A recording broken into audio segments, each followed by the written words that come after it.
Welcome back, dear viewers, and you are still watching Cairo Local Time. And in this segment of our program, we will talk about the role of civil society and NGOs in meeting the needs of the poor in the holy month of Ramadan. And we are joined over the phone by Engineer Amani Shinnawi. She is a member of civil society organization and international service organization. Good afternoon, Engineer Amani. Good afternoon.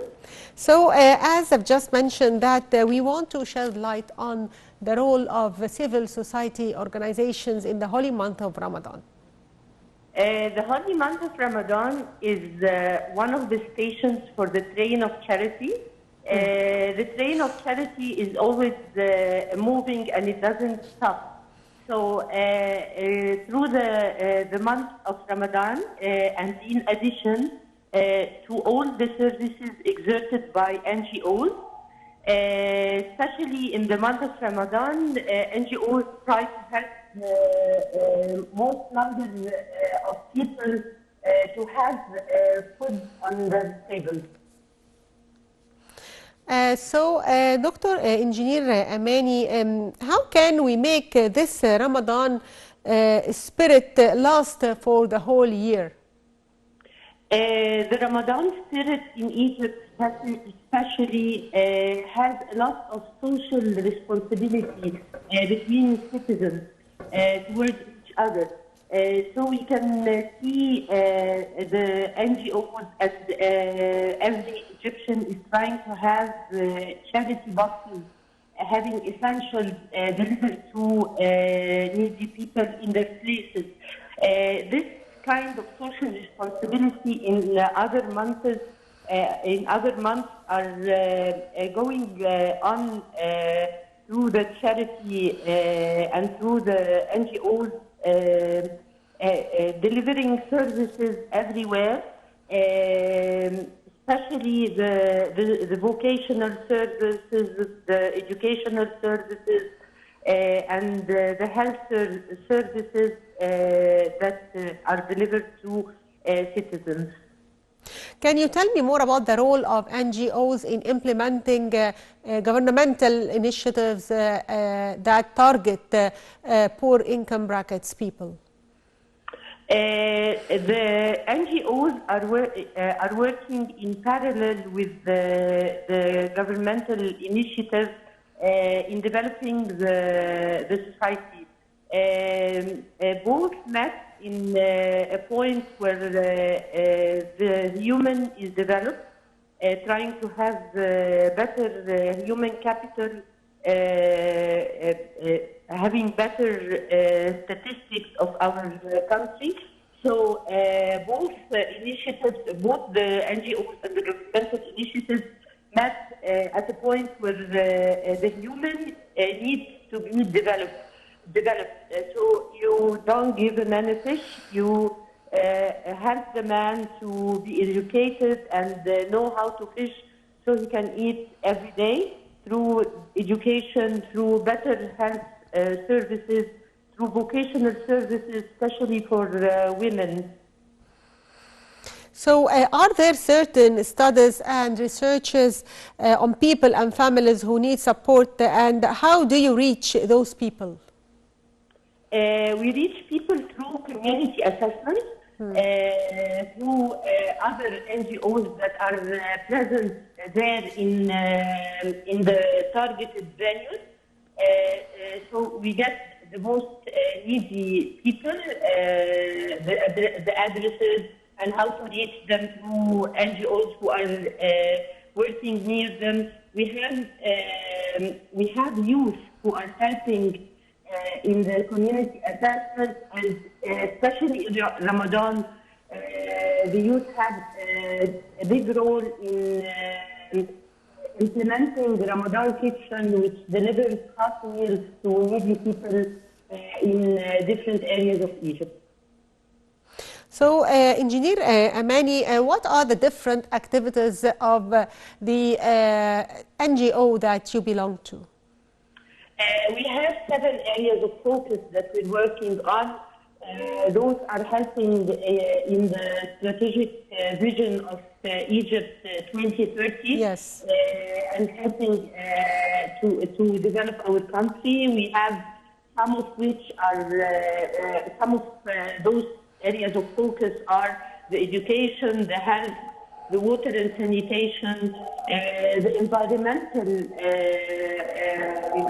services, the maternal and child services. We have and of course the peace, which will be among everyone when we give them the services they need. We have social peace in our society. So we're working together with always we're working with the government and in parallel to the government in all the social responsibilities and the social solidarity that we're having in our society. And how can civil society organizations help street children celebrate this holy month? The NGOs help street children in being better educated, in having food on their tables, in having Ramadan boxes maybe to their, if we can reach them with the dry food that is distributed in the Ramadan boxes. Also, in the incoming days, Eid clothes would be prepared, or feast clothes will be prepared for little children to celebrate the feast with new clothes. And after that, and always we're trying to give them education, better education, to have awareness among them, to have to make sure that they have a place to live in, giving them health, better health services, and hygiene and everything that they need. And what are the challenges that face the NGO in achieving its role? The most important challenge is always the funding, but there is always a way to get better, greater funds. Also, reaching the most needy villages needs a little effort that has to be made through community assessments and reaching the people. Also, moving from Cairo or Alexandria to the most needy villages, but you always have our people who are working for the social in the social services. They always have the happiness to go and to help people, to see how the beneficiaries are happy when the water when the water reaches their houses, to see how people what people need more. It's hospitals, clinics, maybe some health services can be implemented through doctors going and giving the health care to the needy people. Yes. Also, what are your plans for the poor people and the low-income brackets in the coming period? We always say that if you give a man a fish, he will eat for one day. If you help the man to know how to fish, he will eat every day. So it's the best thing to do for people is to give them the vocational service, especially for women who are helping their families. They can have loans and micro loans from the Social Solidarity Ministry.